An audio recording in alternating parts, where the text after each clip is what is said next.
Chapter 23. Jigsaw found himself standing in a verdant field. Flowers of all shapes and sizes bloomed around him and the air was fresh and clean. The sun was almost directly overhead, but it wasn't harsh or burning. It felt pleasant against his skin, warm, life-affirming. Now that he had felt it, the light of the midday sun, he wondered how he had lasted so long without it, and how he could ever go back to the pale imitation of the sun that resided on the surface now, or the heartless light of arcane fire or electric filaments. There were ponies, too. To the right, and a short distance ahead, a small town was visible. A majestic clock tower grew from the center of town, the hands having just recently struck noon. The skies above were crisscrossed with pegasi, flitting to and fro among the clouds. Jigsaw took a deep breath, allowing the cool air to fill his lungs, filling him with energy. Then, as he watched, a green shockwave emanated from somewhere beyond sight and began to spread, inching unrelentingly towards the town and the field and all the frolicking ponies in it. Just before it reached him, Jigsaw closed his eyes. His coat stood on end, and he heard the sound of distant screaming. He took a breath in and nearly choked. The air was smothering and dank. He opened his eyes. He was underground, back in the caves of his youth. The musty, humid air suddenly invaded his lungs, bringing with it a wave of panic that slowly subsided. After taking a few moments to compose himself, he set off at a trot, passing by the flickering lights, placed at uneven intervals throughout the tunnel. He came into a large atrium. On either side of him, carefully carved stone staircases led up the ledges in the yellowish rock of the cavern. He was back in the main chamber. Ponies bustled around, pipes clutched in their mouths, notepads levitated in front of them. In the center of the chamber was the council chambers, jutting up towards the ceiling like some thorn in the earth, wide at the base and narrowing as it went up before ending in a flared tip. Jigsaw made his way inside the doors. The carvings on its surface seemed to writhe and squirm at him as he passed images of ponies cowering from the sun, the large metal door slamming shut, the bolts sealing them both inside and out. He walked into the lobby and made his way down the stairs into his office, a small room, deep underground the main chamber, decorated with blazing arcane torches and bisected by a network of pipes, gauges, and a small bronze fountain, which he had made himself and which depicted a beautiful Pegasus pouring water out of a large jug and into a small pipe which led down into the floor of the office. Jigsaw shut the door and the lights immediately shut themselves off, plunging him into near total darkness. He attempted to light his horn, but to his horror, he found it was gone. The magic welled up inside him and dissipated. Before the terror of his situation set in fully, the scene before him was suddenly illuminated. He was standing on a floor made of a strange, slippery, metallic substance, and before him a mountain of the stuff grew. At its crest was the council building, larger than life, and next to it, a giant replica of the fountain stood. He was drawn to it inexorably, but as he moved, the metallic material of the mountain began to collapse and slough away, crumbling and cracking under his feet. The tower fell, crushing the fountain, and the ground under Jigsaw gave way. He was falling now, chunks of metal raining down around him. There was no floor, no ceiling, and no walls, only black nothingness as far as he could see. Black and chunks of metal, and that was all there was. Then, from one of the chunks, a figure burst forth. Tiptoe flew towards him, a yellow streak in the featureless black of the landscape and the mirror-like surface of the metal. Tiptoe scooped him up and began to fly up, towards a bright light directly above, the disk of the sun, but her flight was erratic and jerking. Jigsaw turned his head and was shocked to discover she only had one wing. She was flapping it for all she was worth, but it wasn't enough to support his weight. With one final effort, she gave a mighty flap, bringing them tantalizingly close to their goal, before they fell back, falling down into the black gloom, faster and faster, towards that field near the town of death and darkness. Jigsaw woke with a start, shivering from the cold. It seemed he had kicked all the blankets off his body in his sleep. Tiptoe slumbered next to him, so entangled in the covers that only her head was visible. There was light outside the window of the small room, causing long stripes to be projected out of the slats covering the windows. Totem Hoof was awake.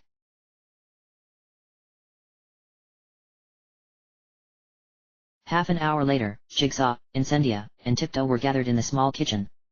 Incendia was chopping a long, slender green root into slices and magicking them onto rectangular plates. Jigsaw had never seen it before, but Incendia swore up and down they were delicious. Hesitantly, Jigsaw lifted a slice up to his mouth and took a bite. "Oh, goddesses!" he gagged. "That's disgusting." The root tasted bitter, like spoiled fruit, but he was the only one that seemed to mind. "You're crazy," Incendia said, dropping several slices into her mouth and chewing greedily. "These are delicious." Before Jigsaw could respond, however, he heard the front door to the house creak open. Through the doorframe and the dim light from the torches, Jigsaw could make out the shape of Quill Dipper entering the house. "Jigsaw? Is any pony home?" he called. He had 2 weighty saddlebags draped over his back, and he looked exhausted. Jigsaw walked out to the living room and called for the others to follow. Quill Dipper greeted them and shrugged the saddlebags off his back. They hit the ground with a dull thump. "Good morning, every pony," he said, panting slightly from the exertion of carrying the bags. "I trust you all slept well." "Best night's sleep I've had in a long time," Jigsaw said. "I'm glad to hear that," replied Quill Dipper. "Today is going to be a busy day for you all." Without further ado, he opened up the heavy burlap saddlebags, which Jigsaw could tell was full of clutter, and pulled out 3 pairs of much smaller saddlebags, and 3 scrolls of rolled-up parchment. "These are yours. You're lucky you came when you did. We had some extras. Now, we're stretched a little thin today because of they." He stopped for a moment, then shook his head and continued. "We're stretched a little thin, so we can't give you the usual tour. All I can really do is give you these." He unrolled one of the tubes of parchment to reveal a beautifully illustrated map of Totem Hoof. "This ought to direct you to anywhere you might need to go. I don't have a map of the skies for your Pegasi companion there, but I'm sure she can handle herself well enough on her own in the air, right?" he said with an absent-minded smile. "Thank you," Jigsaw said, "this is very generous." "Don't mention it," Quill Dipper said. "Now, I'm sorry, but I really must go now. I'm already late." "Really, we do appreciate it," Jigsaw began, but Quill Dipper threw his saddlebags back over his shoulder and began to make his way out. "I'll talk to you all later," he called, hurrying out the door. "That was odd," Jigsaw said. One of the maps flew into the air in a hazy cloud of blue light, unfurling at hoof's distance from Jigsaw. The calligraphy was beautiful, and the lines on the map were crisp and clear. At the bottom left-hand corner of the map was a stylized image of a quill and the name Quill Dipper. Jigsaw cracked a smile and curled the map back up and stuck it in one of the saddlebags. "So what are we supposed to do?" Incendia said. Jigsaw turned to find them looking at him expectantly. "Well, don't look at me. I don't know any more than you do. I suppose we'll just do what Quill Dipper said. Wander around the town, see the sights." "I'm not convinced that's such a good idea," Incendia said, shuffling her front hooves. "I really don't think the townsfolk mean us any harm. If they did, they would have done something when we were asleep, wouldn't they? Or have poisoned the food in the kitchen, or something," Jigsaw said dismissively. "I still don't know," Incendia said. Jigsaw sighed and focused all his attention on Incendia. Her ears were pressed flat against her head, and her pupils were wide. "I understand why you're nervous," Jigsaw said, "but this isn't Stalingrad. I don't know why, but this place it feels better. I think we're okay here." I know, Incendia said. "It's just that this place brings back memories. I thought I was away from Stalingrad, then this place came right out of nowhere and I wasn't ready, is all. I'll be fine." "You did get away from Stalingrad," Jigsaw said. Incendia nodded, and began to make her way towards the door. Jigsaw and Tiptoe grabbed their saddlebags and maps and followed.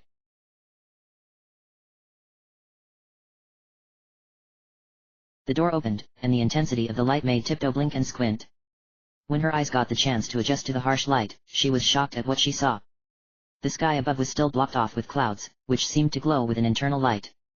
The strange, ominous radio tower protruded out from the hilltop, but something was noticeably different about it.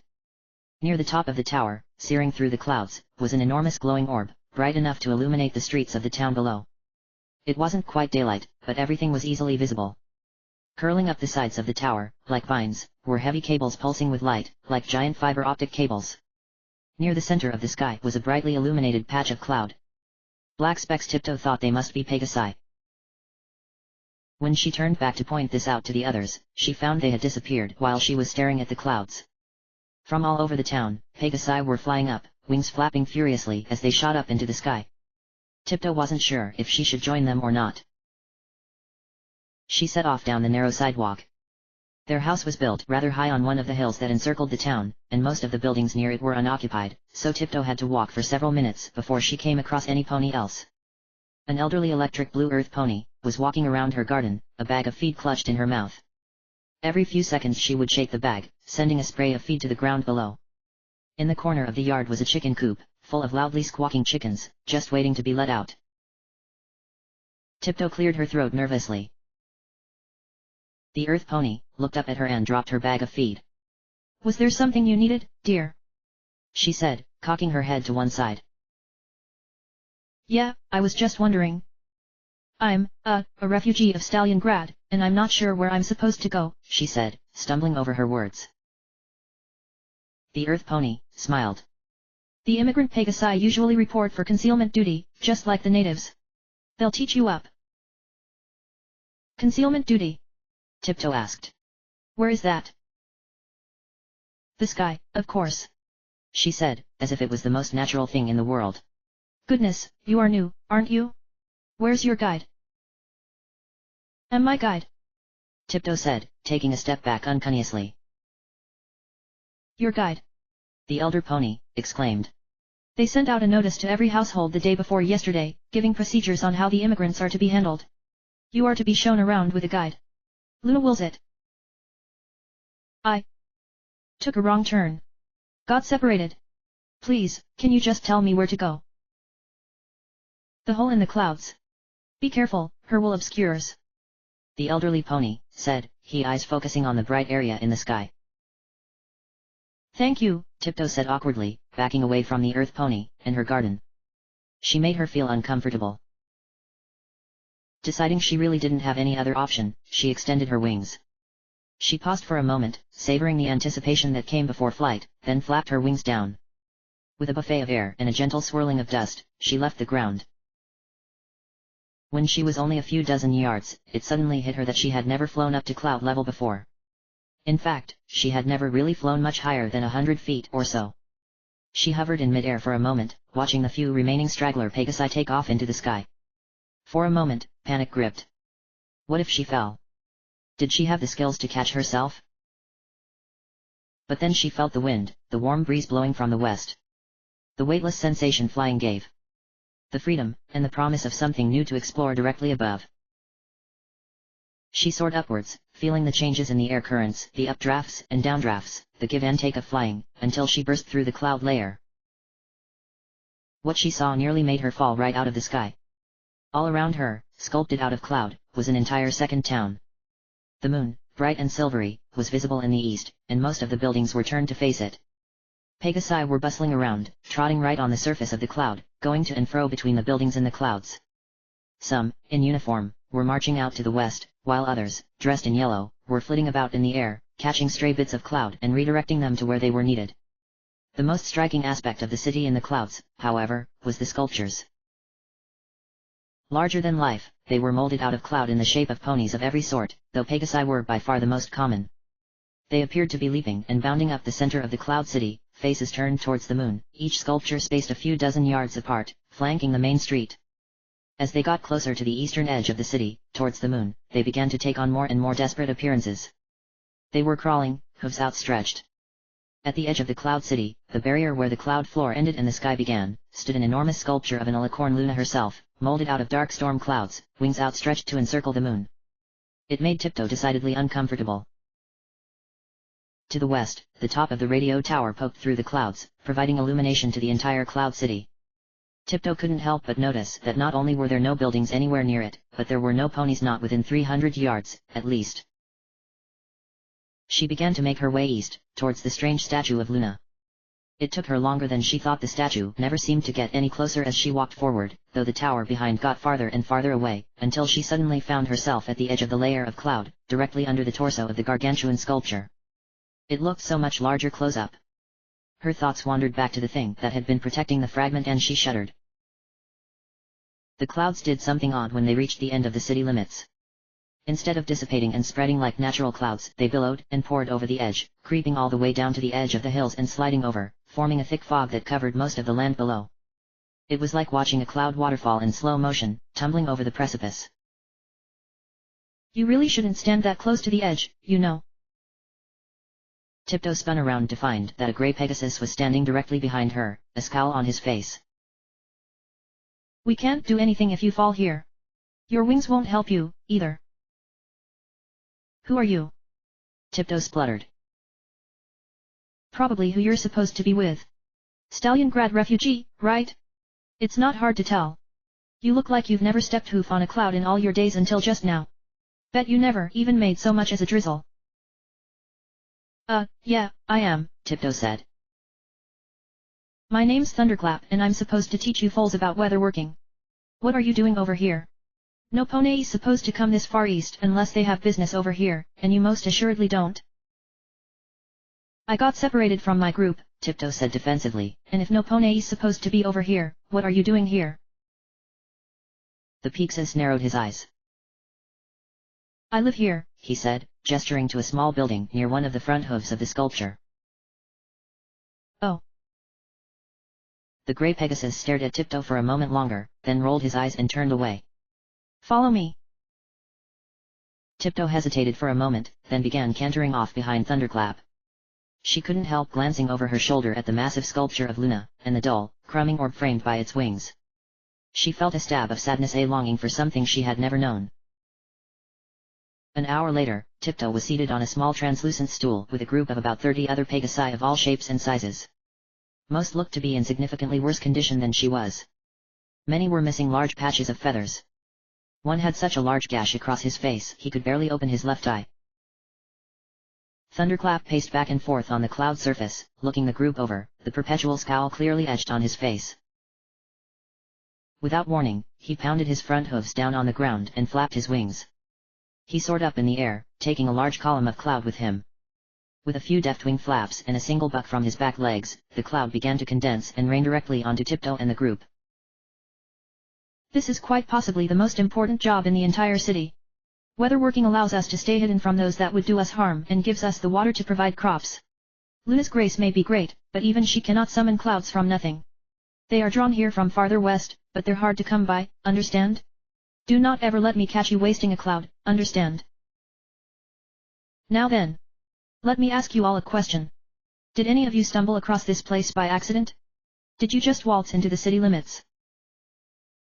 A few ponies shook their heads, and a few weak no's rose from the group, but Thunderclap pounded down on the clouds. A huge flash of light and a monstrous book echoed out from under him. No, sir. He shouted. If you expect to be doing this job, I expect proper discipline. Yes, sir. The group called. Excellent. Now, how many of you have worked the weather before? One hoof raised uneasily into the air. Step forward. Tiptoe watched as a very small brown Pegasus made her way off her stool and stood in front of Thunderclap. What did you work? He asked. I moved a cloud that managed to get inside the city shield, she said. Just once. Thunderclap was silent for a moment. That's it? You moved one cloud? Yes, I was a servant in one of Rubidio. I didn't ask for your life story, Thunderclap said quietly. Go sit back down. The brown Pegasus hurried quickly back to her seat. Now, here's what's going to happen. I'm going to give you all areas of the town. Your job is to make sure that the rain that's scheduled to happen today happens. If it doesn't, it's on your throat. Luna be with you, you'll need it. Thunderclap said. Before long, Tiptoe had been assigned to some nondescript patch of grey cloud. The area was apparently over a farm and was scheduled for heavy rainfall, so there were 3 other Pegasi in the area, all flapping their wings and bucking the cloud to try and squeeze water out of it. The clouds swirled and shifted, but nothing more than a few drops got squeezed out. Tiptoe fared no better. The cloud seemed to obey her even less than the other ponies. She kicked and bucked, flapped and flew, but the cloud just billowed and drifted away, forcing her to corral it back into the blanket of cloud. Even the other Pegasi were giggling. She just couldn't understand why she couldn't get it to rain. It was just water, after all. Suddenly, an idea hit her. This was just water, right? She knew about how water worked. She had been groomed to operate a huge network of water, after all. What was this but slightly more primitive water management? She turned her head and looked at the feather on her flank. This may not have been her special talent, but she knew she could do this. She had to. She dived through the clouds, barreling through a blanket of grey until she burst out the other side. She hovered just underneath the clouds and flapped her wings once, twice, 3 times. The clouds billowed and swirled under the buffets of air, rising up into the sky. When she was satisfied with the result, she flew upward again, punching through the clouds. The other Pegasi had stopped to stare at the huge wall of clouds which was now advancing steadily upwards. Then, she began flying around the clouds, closing the distance around the cloud with each revolution, until she had compacted the clouds into a narrow pillar of quickly rotating cloud. From that point, all she could do was wait and mutter a prayer to Luna. The pillar began to sink under its own weight and turn grey. She dove down through the cloud layer again, and began to push up on the grey pillar of cloud, now trying to poke its way out of the sky. She pumped her wings as hard as she could until rain. The water poured out, a nearly solid sheet that almost caused Tiptoe to fall out of the air. Before she could lose control, however, the water broke apart into narrow droplets and began falling down towards the green carpet below. She hovered, letting the water soak into her coat, looking up at the circle of cloud she had made.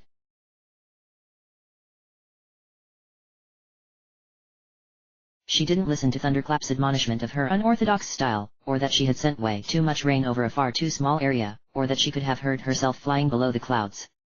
She didn't listen to the adulation of the 2 ponies who had been working near her, who insisted that Thunderclap himself probably couldn't have made so much rain out of such a small cloud.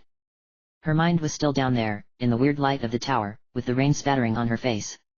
When she headed back down to the ground at the end of the day, she was freezing cold, exhausted, and happier than she had been in a very long time.